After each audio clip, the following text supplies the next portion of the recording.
The NAACP has joined a number of school districts across the country and is suing Education Secretary Betsy DeVos, claiming she is improperly trying to divert coronavirus financial aid to private schools. The NAACP lawsuit was filed in federal court in Washington on Wednesday.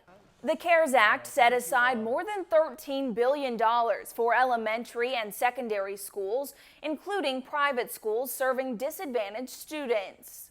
But the lawsuit says DeVos has created guidelines that would send a disproportionate amount of relief money to private schools at the expense of poor children attending public schools. DeVos told local school districts if they choose to provide pandemic relief funds to all public schools, regardless of the number of underprivileged students served, the districts must give an equitable amount to private institutions. In a statement, a Department of Education spokeswoman said this pandemic affected all students, and the CARES Act requires that funding should be used to help all students.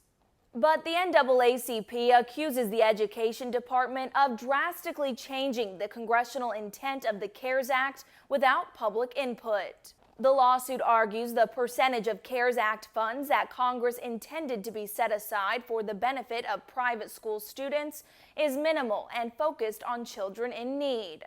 The lawsuit calls the inequity particularly troubling because private schools also may have already benefited as small businesses from the federal Paycheck Protection Program. Michigan, California, Maine, New Mexico, and Wisconsin, as well as large cities such as Chicago, are also suing DeVos over the issue. For Newsy, I'm Johanna Grenaway.